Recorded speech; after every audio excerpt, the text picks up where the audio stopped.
I spent 3 hours getting ready for that gala.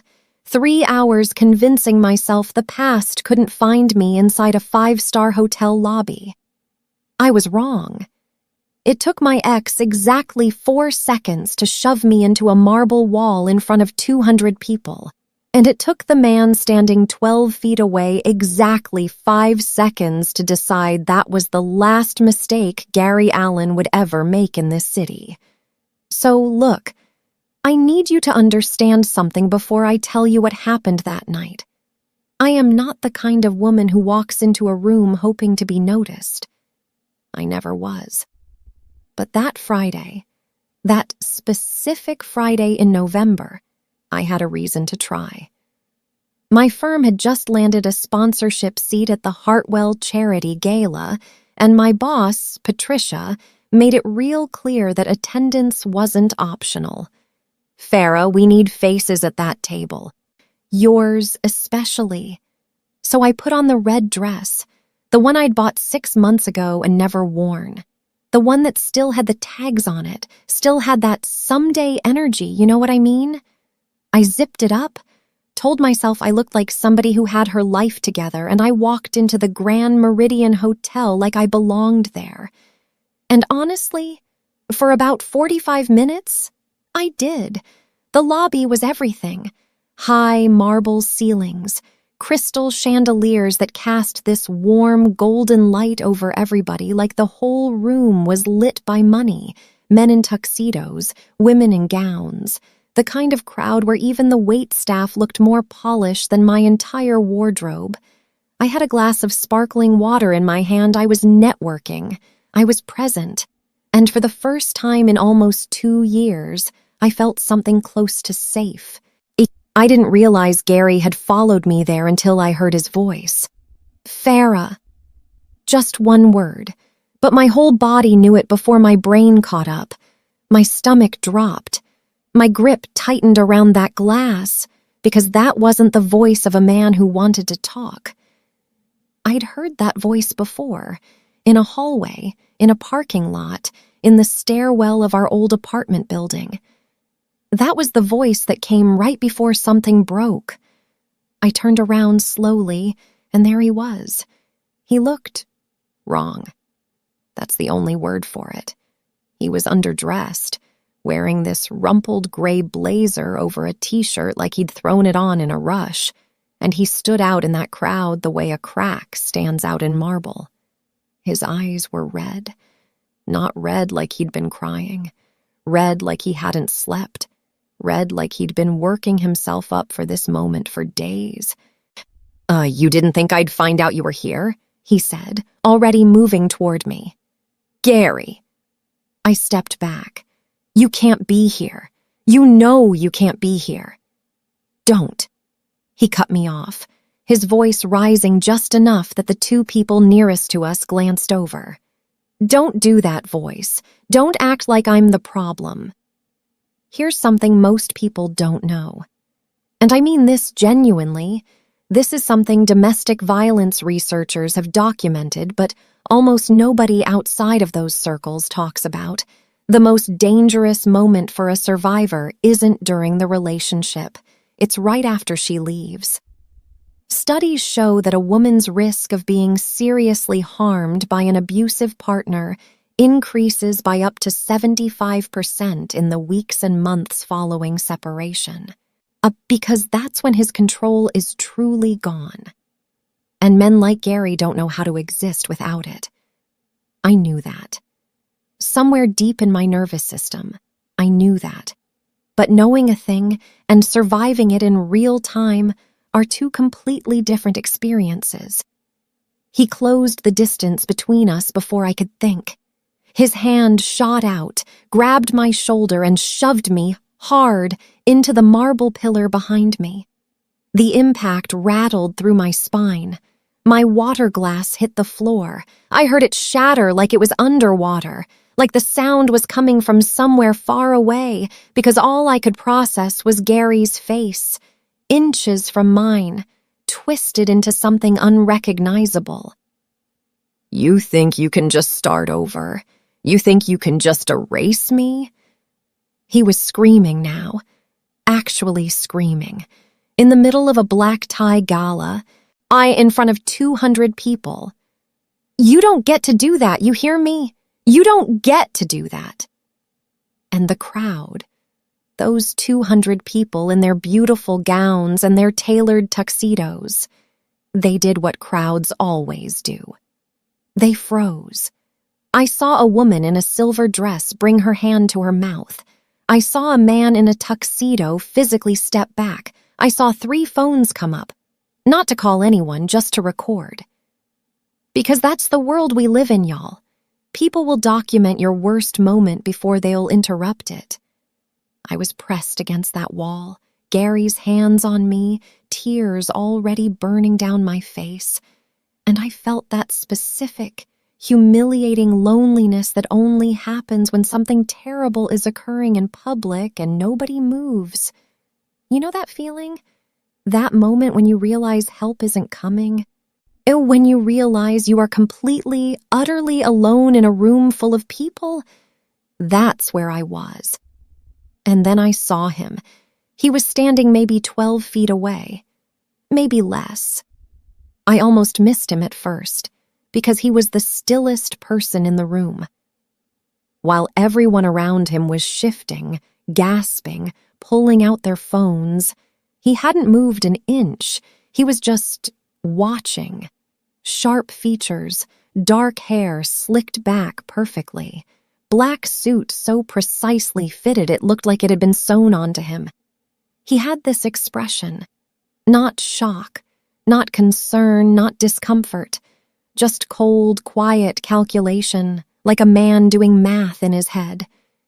His eyes met mine for exactly 1 second. Then, without a word, without a single change of expression, he looked down at his left wrist, checked his watch, calm as you please, and reached into his jacket pocket. He pulled out his phone, and he handed it, slowly and deliberately, to the enormous man standing to his right. Now, I didn't know what that meant in the moment. I was too busy trying to breathe, but the massive guard, this broad-shouldered man in a dark suit, who looked like he'd been built specifically to end arguments, took the phone, looked at the screen, and nodded once. That's it. That was the whole exchange. No shouting, no dramatic confrontation. Just a phone passed between 2 people who barely blinked. But if you're watching this and you think that was nothing, I need you to stay with me. Because within the next 60 seconds, Gary was being physically removed from that lobby like he weighed nothing. And within the next 60 minutes, his entire life had been quietly, systematically, and permanently dismantled. And he walked into that gala thinking he was the scariest man in the room. He had absolutely no idea who was standing 12 feet away. And if you've ever felt invisible in a crowd while someone hurt you, if you've ever looked around a room full of people and felt completely alone, hit that like button right now, because you are not alone in this. And what Siwoo did next, no one saw it coming. The guard moved before I even fully processed what had happened. 1 second, Gary had both hands on me, fingers digging into my shoulders, his face so close I could see the vein in his temple pulsing. And the next second, this massive hand appeared on Gary's collar like gravity itself had decided it was done with him. The guard didn't say a word, didn't grunt, didn't strain, didn't even adjust his footing. He peeled Gary off me the way you'd peel a price sticker off a glass surface, smooth, unbothered, completely effortless. Gary stumbled backward, eyes wide, that ugly rage on his face cracking into something I'd never seen from him before. Confusion.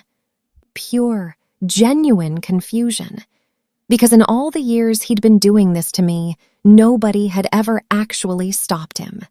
Not neighbors, not co-workers, not even my own brother who loved me but also didn't want to get involved. Gary had spent years learning that the world would look the other way. And here was this man, this enormous, stone-faced man in a dark suit, proving that lesson wrong like it was nothing. "Get your hands off," Gary started. The guard looked at him, just looked at him, and whatever Gary saw in that expression, it shut him all the way up. There were two more men flanking the exit within seconds. I don't even know where they came from. It was like they materialized out of the wallpaper. And Gary was walked out of that lobby so cleanly, so efficiently, that half the guests probably thought it was a planned escort. Not a removal, not a scene, just a problem quietly solved. I stood against that marble pillar for a moment, shaking, one strap of my dress slightly pulled down from where Gary had grabbed me. I could feel the stares. All those people who hadn't moved a single inch while a man was screaming in my face were now looking at me with this expression. You know the one. That mix of pity and discomfort, like they felt bad for me but also kind of wished I'd take my trauma somewhere less inconvenient. My eyes were burning. I pressed my fingers to my mouth, willing myself not to fall apart in the middle of a black tie gala, and that's when I heard a voice beside me. "Miss," I turned. It was a different man, younger, slim, also in a dark suit, and he had this polite, professional energy that felt distinctly out of place next to the chaos that had just happened. Like a concierge at the most exclusive hotel in the world, except his job description clearly included situations like this. "Mr. Guion would like to offer you a moment to compose yourself. There's a private suite upstairs. You're welcome to use it." I didn't ask who Mr. Guion was. I didn't ask anything. I just nodded because honestly, where else was I gonna go? Back into that crowd?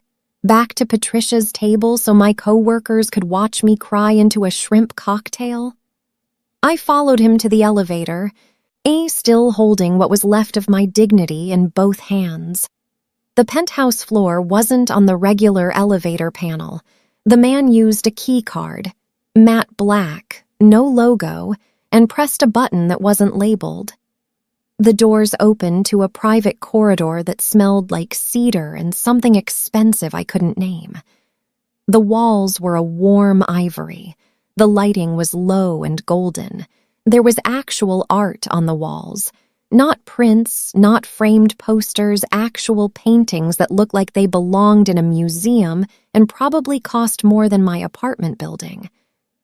I was escorted into a sitting room that was larger than my entire floor plan at home. Floor-to-ceiling windows looked out over the city, the skyline blinking and glittering below us like something out of a dream, or a threat, depending on how you looked at it.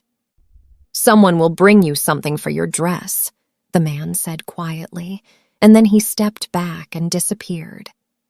I stood there in the middle of that room, still trembling slightly, and tried to breathe. "It's French cognac."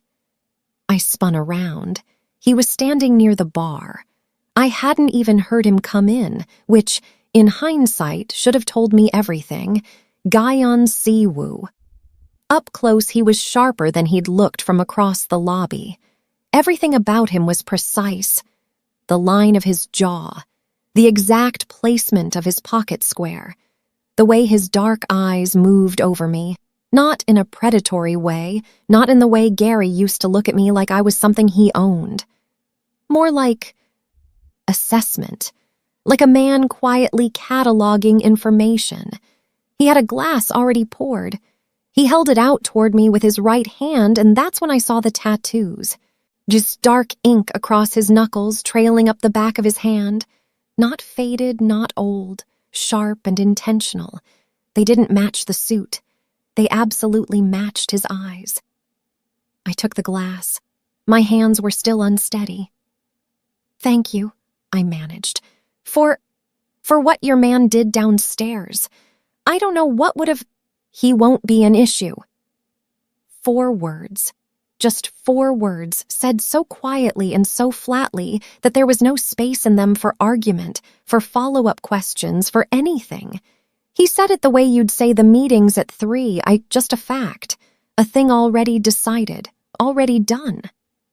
I looked at him. What does that mean?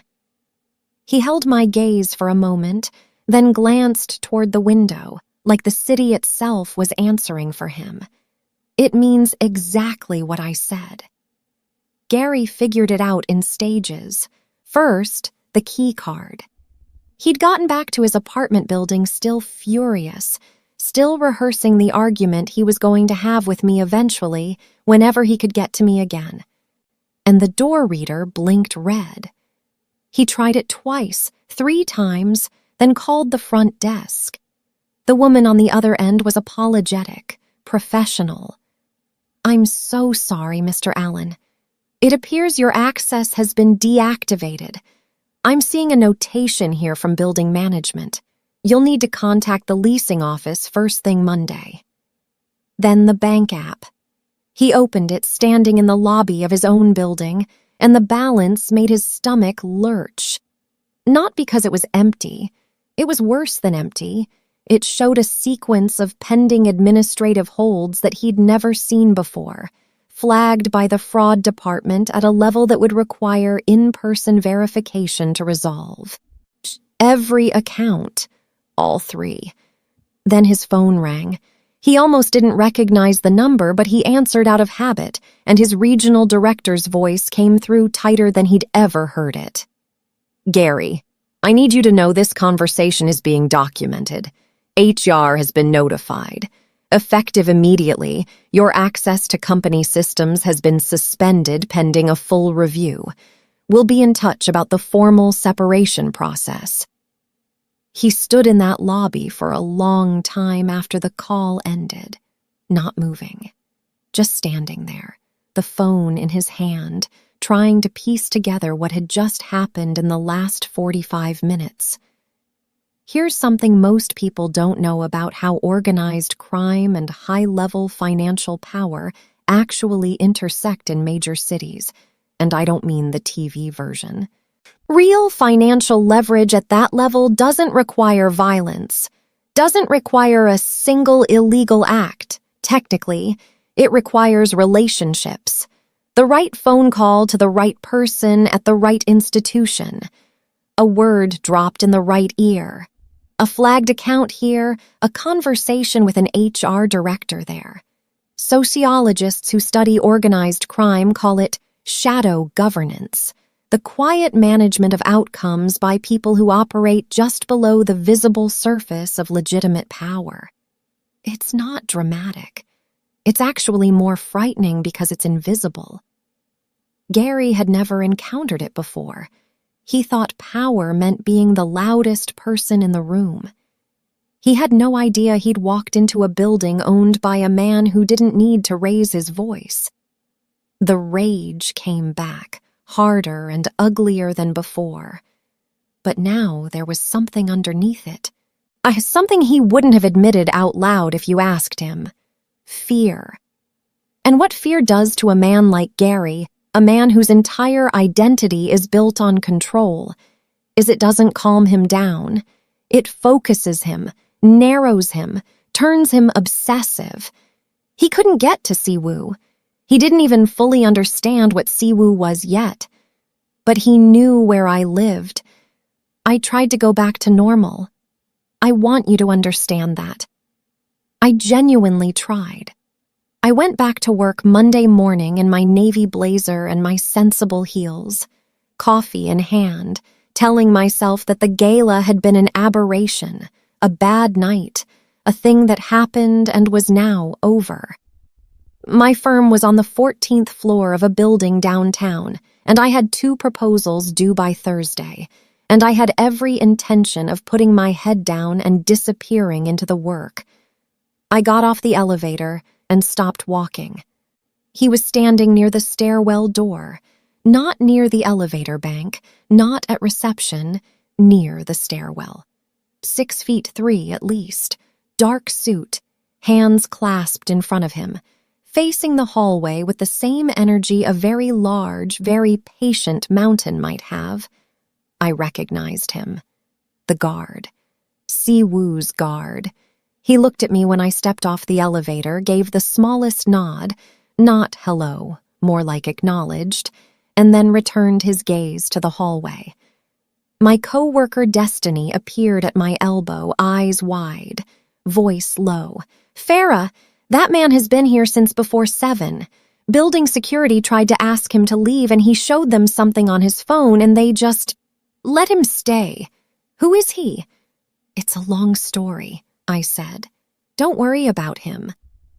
I spent the morning pretending he wasn't there, which was like pretending the building's support beam wasn't there. He was simply present, immovable, and weirdly, despite everything I knew I was supposed to feel about this situation, despite every rational thought about boundaries and independence, and the fact that I did not ask for a personal security detail, I felt better. I felt like I could actually breathe in my own office for the first time in 2 years. That evening, Siwoo texted me from a number I didn't have saved. Just an address and an 8 o'clock. I almost didn't go. I stared at that message for 20 minutes, standing in my kitchen, telling myself all the reasonable things. I don't know this man. I don't owe him dinner. He is clearly not someone whose world I should be anywhere near. Then I thought about Gary's face in that lobby, and I grabbed my coat. The restaurant was in the kind of neighborhood where you don't find parking easily, and the reservation wait is 6 weeks, minimum. No name on the outside, just a brushed steel door and a small lantern. Inside, it was warm and dim and quiet, the kind of quiet that money buys. The kind of place where nobody talks loud and everyone seems to understand each other without much being said. The host greeted me before I even gave my name, led me directly to a corner table where Siwoo was already seated, jacket on, phone face down on the table. "You came," he said. Not surprised, not triumphant, just noting it. I almost didn't. "I know," we ordered. He was easy to be with in a way I hadn't expected, not cold like he'd been in the penthouse, but not fake warm either. He asked questions and actually waited for the answers. Not the social media version of listening where someone's just waiting for their turn to talk. Real listening, like what I said, had weight. At some point, I mentioned that I'd been wanting to start my own event management company for 3 years, but kept putting it off because the startup costs were, I used the word daunting, and he tilted his head slightly. "How much?" "I'm sorry. How much would you need to start?" I laughed a little, uncomfortable. "Siwoo." "I'm not offering charity," he said, completely even. "I'm asking a question." The check came and I reached for my purse on instinct. Pure reflex, the way you do when you've spent years insisting on handling your own things. And he just looked at me. Not dismissively, more like he found it mildly interesting. "The restaurant is mine, Farah." I set my purse down. "For low." He said it without any flexing, without the little smirk men give when they're trying to impress you. He said it the way you'd say, "I think it's going to rain," just a piece of information. And somehow that made it more unsettling than if he'd announced it. He walked me out. His driver was already waiting. He held the car door open, and before I got in, I turned to look at him. "You own this restaurant," I said. "You own that hotel." "Among other things." "How much of this city do you actually own?" He looked at me for a moment, and something moved behind his eyes. Not quite amusement, not quite warning, a little of both. "Enough," he said, and closed the door. I don't know exactly when Gary started watching my apartment. What I know is that 11 days after the gala, at 2:14 in the morning, my phone lit up on my nightstand and it wasn't an alarm. It was a text from a number I didn't recognize. "Leave your bedroom. Now. Use the hallway door." I sat up, heart slamming, telling myself it was nothing, a wrong number, someone's idea of a stupid prank. And then I heard it. The softest, most deliberate sound at my front door. Not a knock, not the jingle of a key, the very quiet, very careful sound of someone trying not to make a sound. I was out of bed before I consciously decided to move. I grabbed my phone, my keys, and the backup shoes I kept near the door. I don't know why the shoes. It was 2 a.m. and pure adrenaline, and I slipped out through the hallway exit just as I heard the front door mechanism click behind me. There was a black SUV idling at the curb when I pushed through the building's side exit. The rear door was already open. Siwoo was in the back seat. Not his driver, not his guard, him, in a dark coat, no tie, looking wide awake in a way that suggested he'd never been asleep. He looked at me when I got in, at the backup shoes I was inexplicably clutching, at my hair, at my face, and something shifted in his expression. Not pity. Something quieter than pity. "Are you hurt?" "No." My voice came out steadier than I felt. How did you know?" "Silent sensor. Installed the week after the gala." He said it like it was obvious. "Your building's security system is outdated. We added a perimeter layer." I stopped, processed that. "You put sensors on my apartment without telling me." "Yes. I opened my mouth, closed it. "That's a lot, Siwoo." "It caught him," he said simply, and then looked away. Out the window." I didn't have an answer for that. The car was moving through the empty city streets, and I was sitting in the back of a vehicle belonging to a man I'd known for less than 2 weeks, wearing my pajamas and holding a pair of shoes. And somehow this was the safest I'd felt in years. Which, if I'm being honest with myself, said something about him, maybe, but also about what my life had become. "Where are we going?" I asked. "My estate." He paused. "You'll have your own wing, full staff. You don't have to talk to me if you don't want to." I turned to look at him in the dark of the car. The city lights swept across his face at intervals, sharp and gone, sharp and gone. "And Gary?" He didn't look at me. His jaw tightened just slightly. "He's becoming a problem that requires a permanent solution," he said. I'm working on it." The way he said permanent, quiet and final and absolutely without drama, hit different than any threat I'd ever heard in my life. Not because it scared me, because for the first time, the word felt like a promise and not a warning. I looked out my window at the city sliding past us, all those lit windows and dark streets, all those people asleep in their lives. And for the first time in a very long time, I let myself close my eyes without waiting for something to go wrong.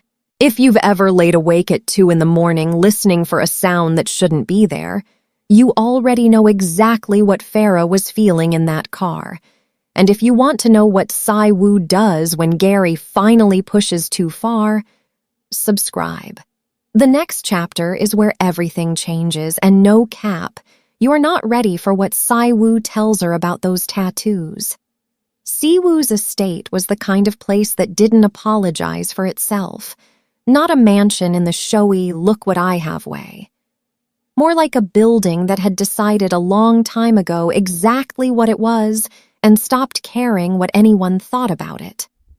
Stone exterior, high ceilings, rooms with actual fireplaces.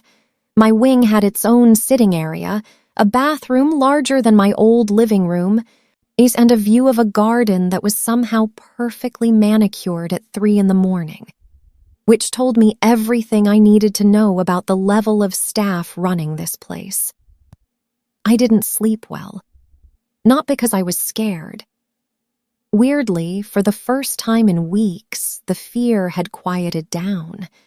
It was more that I was too aware of everything.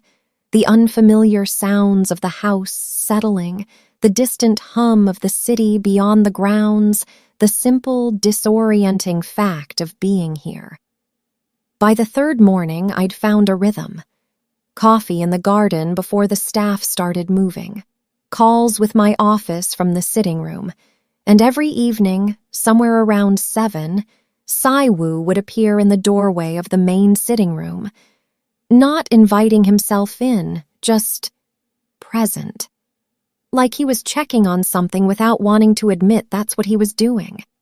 One night I was curled up on the sofa with a book I wasn't actually reading, and he came in and sat across from me with a glass of water, not whiskey, not cognac, just water. And for a long time, neither of us said anything, which sounds awkward, but genuinely wasn't. I don't know what made me ask. Maybe it was the firelight. Maybe it was the fact that for the first time in weeks, I wasn't braced for something bad to happen. "The tattoos," I said. "Can I ask?" He looked down at his right hand, turned it slightly like he was seeing it from a different angle. The ink was dark against his skin, intricate, deliberate, the kind of work that takes hours and says something specific to people who know the language. "You can ask," he said. "Doesn't mean I'll tell you everything. Tell me what you will." He was quiet for a moment. Then, I was 19 when I got the first one, Seoul. There's a district, Mapo-gu, and there's an organization there that most people in the city know about the way they know about the weather. You don't cause it. You don't stop it. You just understand it exists, and you adjust accordingly. "The Korean underworld," I said. "Part of it." He set his glass down. "My father had debts, the kind that don't go away by themselves. I was the oldest son, so I made a choice. Here's something that most people raised in Western contexts don't fully understand about how organized crime operates in parts of East Asia. And this is actually documented in criminology research going back decades. In certain traditional hierarchical cultures, entry into underworld organizations isn't always about money or power seeking. It's sometimes about obligation, family debt, honor structures that predate modern law by centuries. Researchers call it relational coercion, the way kinship ties can pull someone into criminal networks not through force, but through loyalty. It doesn't make the choice less real, but it makes it more human than most people expect. Siwoo didn't frame it that way. He just said I made a choice and let the weight of that sentence do the work. I rose quickly, he continued, and his voice stayed flat. Not proud, not ashamed, just honest. I was good at things that organizations like that value, being quiet, being precise, not needing people to be afraid of me in the room, just making sure the outcomes I needed happened. And the man you are now, the hotels, the businesses, is the same man, he said. Adi, just with better infrastructure. I looked at him for a long moment. Are you telling me this so I'll leave? He met my eyes. I'm telling you this so you can. There was a difference in that, and we both knew it. He wasn't pushing me away. He was just holding the door open, making sure I understood that whatever I chose next, I was choosing it with my eyes open. I didn't say anything. I went back to my unread book. He stayed in the chair until the fire burned low, and neither of us mentioned leaving. Gary found out who Siwoo was on a Tuesday. I don't know exactly how. Probably the internet. Probably the same way anyone spiraling into obsession eventually finds the thing they're looking for. But apparently what he found wasn't enough to scare him off. It should have been. It would have been for anyone with functioning self-preservation instincts.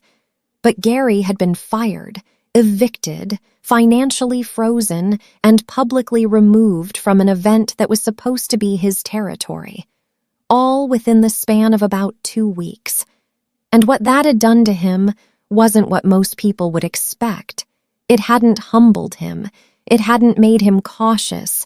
It had lit something in him that was past rage, past logic, past any reasonable cost-benefit calculation. Siwoo told me this later, calmly, the way you'd explain a weather forecast. He bought a weapon through a third-party contact in Bridgeport. Illegal acquisition. His plan was the Hartwell Foundation dinner, the charity event your firm was invited to attend. I stared at him. He wasn't going to get near you. Flat. Final. My network flagged the acquisition within 48 hours. I've known about his plan for 4 days. 4 days? My voice went a little thin. You've known for 4 days and you're telling me now? I'm telling you now, because I need something from you.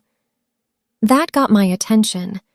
Siwoo sat across from me at the estate's dining table, both hands folded in front of him, and he looked at me the way I imagined he looked at every problem he'd decided to solve.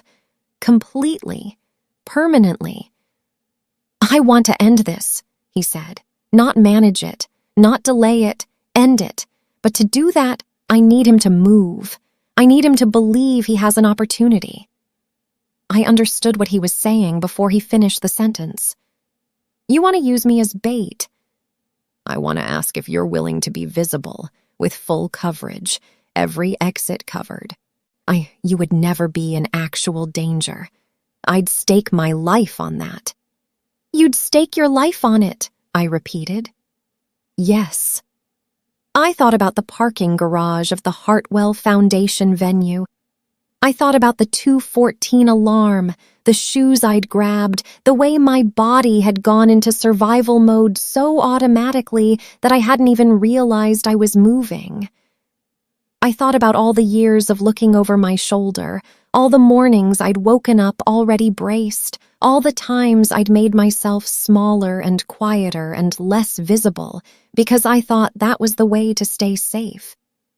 I thought about what it would feel like to just be done with it, to never have to brace again.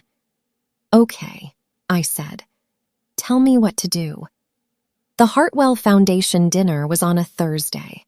I wore the navy dress my boss Patricia had been suggesting for 3 weeks. I smiled at the right people, networked at the right tables, and left at the right time. Not too early, not too late, just visible enough. The parking garage beneath the venue was 4 levels underground, fluorescent lit, the kind of place where sound echoes and shadows stack on each other. I walked to my car, which was, for the record, not actually my car, but a car Siwoo's team had positioned in my name. With my keys out, heels clicking against the concrete, every nerve in my body at absolute attention. I heard him before I saw him, the shuffle of a step, too deliberate, too close. Farah. And there was Gary, coming out of the space between 2 parked cars like he'd been standing in that gap for an hour. Maybe he had. He looked like he hadn't slept in days. Clothes wrinkled, eyes red-rimmed, or something in his hands that I made myself not look at directly. I just want to talk, he said, and his voice was shaking, not with fear, with everything that had been building in him since the gala. That's all. I just need you to listen to me. Gary! And then the lights came on. All of them.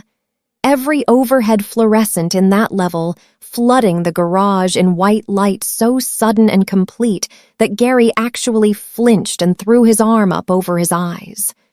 From somewhere above us came the low rumble of engines.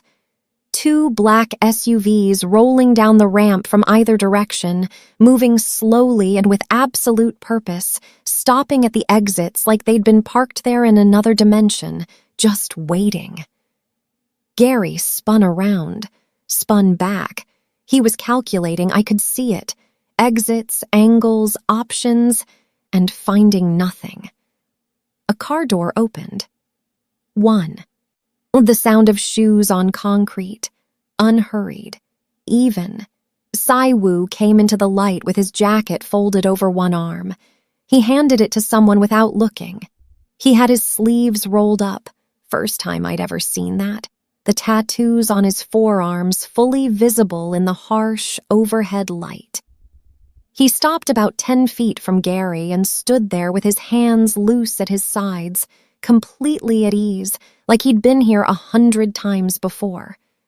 Like this was just a room he lived in. "Hey," Gary said, and his voice came out smaller than he wanted it to. I could hear it. "Hey, this is between me and her. This has nothing to do with you." Siwoo looked at him for a long moment. Then he said, quietly, "It became my business the second you put your hands on her in my lobby." "Your—" Gary blinked. "Your lobby?" "My hotel, my city, and my charity event." A pause. "My Farah. I'm not going to tell you everything that happened in that garage, partly because some of it isn't mine to narrate in detail, but mostly because what actually matters, isn't the violence. What matters is that Siwoo was terrifyingly efficient. No rage, no theatrics, no speeches. The combat training he'd acquired over 20 years in the Korean underworld was nothing like what you see in movies. It wasn't showy, wasn't dramatic. It was precise, like surgery, like a man who had reduced the neutralizing of a threat to a series of clean, practiced steps that left no unnecessary damage and exactly the damage that was necessary. Gary was on the ground within 90 seconds. The weapon he'd brought was secured before he got within 15 feet of me. When it was over, really over, but the breathing hard on the concrete kind of over, Siwoo crouched down. His right hand, almost the tattooed one, held a folded document. He placed it on the ground in front of Gary. "Sign it," he said. "What is it?" Gary's voice cracked. "What is that?" "Your permanent voluntary relocation from this state. Notarized, witnessed, binding in ways that are both legal and not." Siwoo tilted his head slightly. "If you ever return, if I see your name in this city, your face on a camera, a single text message to her number, the people in this garage right now will become the most benevolent interaction you've ever had with me. Do you understand what I'm telling you?" Gary looked at the document, looked at Siwoo, looked at the 4 men standing in the shadows at the edges of the garage. He signed it. He was walked out. Not dragged. Walked. Calmly, professionally, into a car that took him somewhere I never asked about, toward a life he'd have to rebuild somewhere that wasn't here. And just like that, just like the most expensive, well-organized nothing I'd ever witnessed, it was done. Siwoo drove me back to the estate himself that night. No guard, just him, the empty late-night streets, and the kind of silence that isn't uncomfortable because both people in it are processing the same enormous thing. We sat in the car in the estate's driveway for a minute after he cut the engine. Neither of us moved to get out. "It's over," he said. "Yeah. You can go back to your apartment, your life, all of it." He said it to the windshield. Not to me, exactly. More like he was reading something off a page he'd prepared. "You don't owe me anything, Farah. Not a single thing. What I did because I chose to. No conditions attached." I looked at the side of his face, the sharp jaw, the way he held himself even when he was tired, which I could tell he was, for the first time since I'd met him. "Siwoo. Look at me."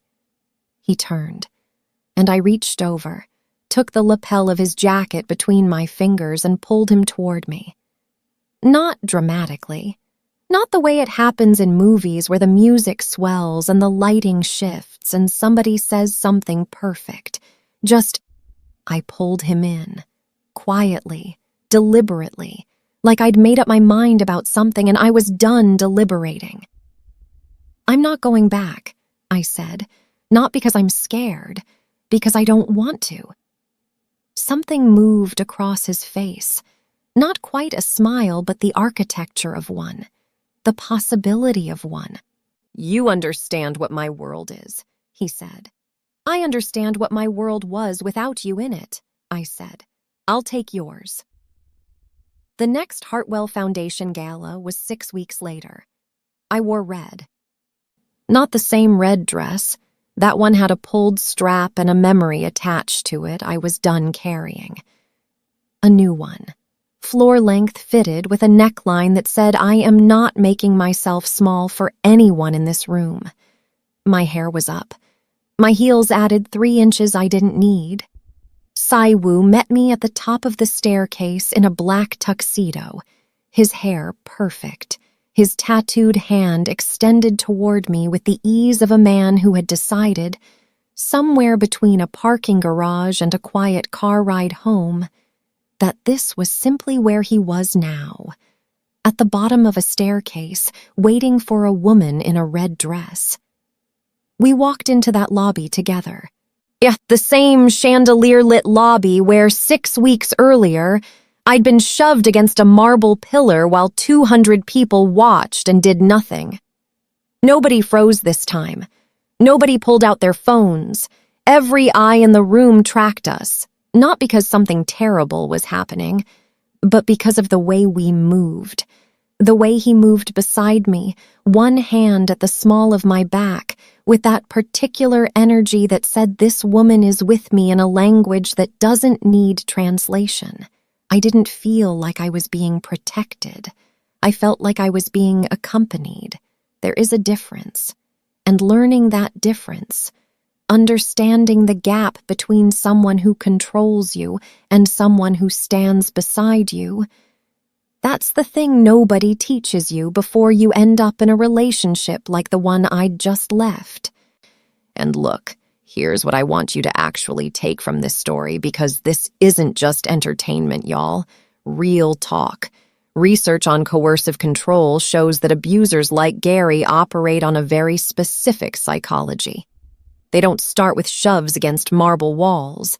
They start with small erosions. Who you talk to, where you go, how you dress, whether your feelings are valid. By the time the physical danger arrives, most survivors have already been isolated from the support systems they'd need to leave safely. That pattern has a name. It's called the cycle of coercive control, and recognizing it early, before the isolation is complete, is literally the difference between a bad relationship and a dangerous one. If something in this story felt familiar to you, that recognition matters. Don't ignore it. Siwoo leaned down slightly as we entered the ballroom, his voice low near my ear. How does it feel? I looked out at the room. The same people, the same champagne, the same chandeliers throwing gold light across everything like nothing had changed. Except everything had changed, starting with me. Hit's different, I said, and I felt him almost laugh.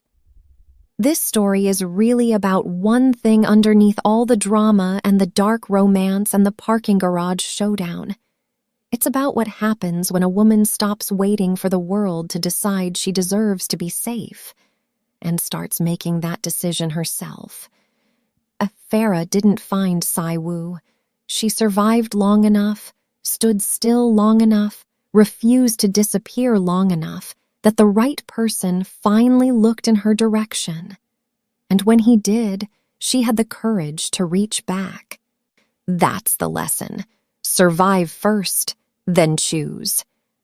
Hey, If this story found you at the right moment, if something in Farah's journey resonated with you, I need you to hit that like button right now. Not for me. For every person the algorithm might send this to next, who needs to hear it. Drop your city in the comments and tell me what hit the hardest. And if you're not subscribed yet, listen. You've been here this whole story. You wrote it out start to finish. Don't let the next one start without you. Subscribe. I'll see you in the next one.